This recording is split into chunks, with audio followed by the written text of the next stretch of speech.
5 سپتامبر президенти ҷумҳурии Тоҷикистон пешвои миллат муҳтарам Эмомалӣ Раҳмон дар ҷамоати шаҳраки Ховалинги ноҳияи Ховалинг бо бардоштани парда аз рӯи лавҳаи хотиравӣ бинои нави беморхонаи марказии ноҳияро ба истифода дода бо шароити кору фаъолият ва хизматрасонӣ дар он шинос шуданд. бунёди бинои нави беморхона дар доираи татбиқи лоиҳаи беҳтарсозии хизматрасонии тиббӣ ба модару кӯдак бо маблағи 3 миллиону 410 ҳазор доллари амрикоӣ амалӣ гардидааст. корҳои сохтмонии ин муассисаи тиббӣ моҳи сентябри соли 2022 оғоз гардида моҳи августи соли 2024 ба итмом расид. дар рафти сохтмон муҳандисону сохтмончиёни ширкати стройцентр масолаи хусусифати сохтмонии ватаниро истифода карда талабот ва меъёрҳои стандартиро риоя намуданд. муассисаи нави тандурустӣ аз 3 бино: бинои асосии 3 ошёна, таҳхона, 2 бинои 2 ошёна, декхона, анбор барои захираи маводи сӯхт, манораи обфишор, трансформатори барқӣ бо иқтидори 250 киловатт-соат,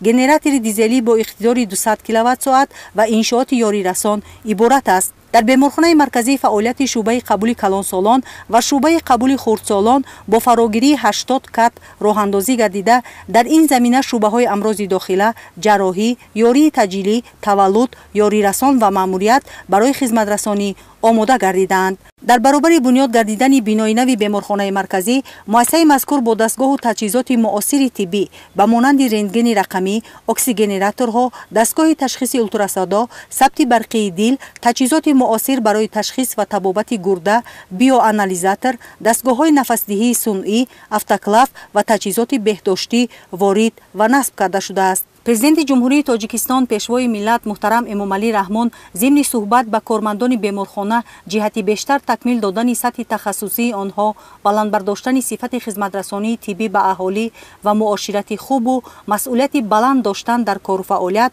тавсияҳои судманд доданд. мавриди баҳрабардорӣ қарор гирифтани беморхонаи марказии муҷаҳҳаз бо дастгоҳу таҷҳизоти муосири тиббӣ дар беҳтарсозии инфрасохтори шабакаи муассисаҳои тандурустии ноҳия мусоидат намуда барои саривақт ошкор, ташхис ва табобати бемориҳои гуногун ба беморон хизмат мерасонад.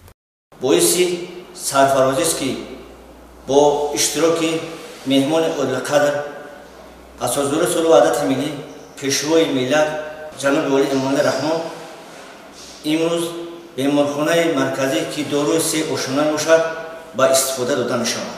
беморхона ба тамоми таҷҳизотҳои ҳозирзамон аз қабили рентгени рақамӣ, УЗИ, ЭКГ ва дигар таҷҳизоти тиббӣ муҷаҳҳаз гардонда шудааст. дар беморхона 125 нафар кормандон ба ҷои кори доимӣ таъмин мегарданд. аз 125 нафар кормандон 12 нафар духтури маълумоти олидор, 56 нафар духтурони маълумоти миёна ва дигар кормандон, дар ноҳия 58 нафар духтури маълумоти олидор ва 316 нафар духтурони маълумоти миёна фаъолият менамоянд. аз дастгириҳои бевоситаи пешвои муаззами миллат рӯҳи илҳоми тоза гирифта сатҳи сифати хидматрасониро ба мардуми ноҳия хубтару беҳтар мекард.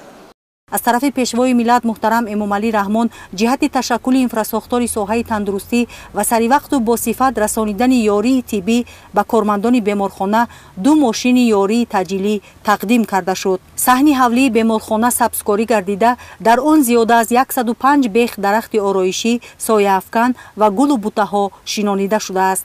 баробари ба фаъолият оғоз намудани бинои нави беморхонаи марказӣ дар ноҳияи Ховалинг 125 корманди соҳаи тиб бо ҷои кор таъмин гардид. ҳамасола ташрифи пешвои муаззами миллат боиси сарафрозии мардуми сарбаланди ноҳияи Ховалинг мегардад, чунки ҳар сол зимни ташрифи ҷаноби Олӣ муҳтарам Эмомалӣ Раҳмон иншоотҳои аҳамияти иҷтимоӣ ва стратегӣ дошта шуда мешаванд. барои гузарондани ташхису табобати бархе аз беморон мо беморонро ба тариқи рохат ва ба беморхонаҳои марказии ҷумҳурӣ ва шаҳри Кӯлоб мефиристодем. инак бошад ифтитоҳи беморхонаи марказии ноҳияи Ховалинг бо дар назардошти беҳтарин шароити муосири корӣ ва таҷҳизоти нав муосири тиббӣ ташхису табобати ҳамаҷонибаи беморон дар беморхонаи марказии ноҳияи Ховалинг амалӣ мегардад. мо табибони ноҳияи Ховалинг миннатдории самимии худро ба пешвои муаззами миллат ба хотири дастгирии соҳаи тандурустӣ арз менамоем, зеро ифтитоҳи беморхонаи марказии ноҳияи Ховалинг беҳтарин тӯҳфаи муҳтарам ҷаноби Олӣ барои табибон ва барои тамоми мардуми ноҳияи Ховалинг мебошад. متخصصان و کارمندان مؤسسه تندرستی توسط جاری نمودن استانداردهای خدمترسانی طبی برای تشخیص و طبابت می توانند استواری و دسترسی اهالی به معالجه را تامین نمایند. مورد ذکر است که در ناحیه خاولینگ 48 مؤسسه تندرستی فعالیت داشته، در آنها 374 طبیب و همشیره شفقت به 62295 نفر اهالی ناحیه خاولینگ خدمت طبی میرسانند. خاطررسان باید نمود که رشد ساحه تندرستی، تشکل انفراساختار ساحه و با در نظر داشت زیادشوی اهالی بنیاد مؤسسه‌های طبی معاصر در برابر دیگر هدف‌های معین گردیده استراتژی حفظ سالمی اهالی جمهوری تاجیکستان برای دوره تا سال 2030 عملی گردانیده می شود. این است که تنها در 6 ماه سال 2024 در جمهوری 34 مؤسسه تندرستی ساخته به استفاده داده شده، 110 مؤسسه ساحه تعمیر و تجدید گردیده است.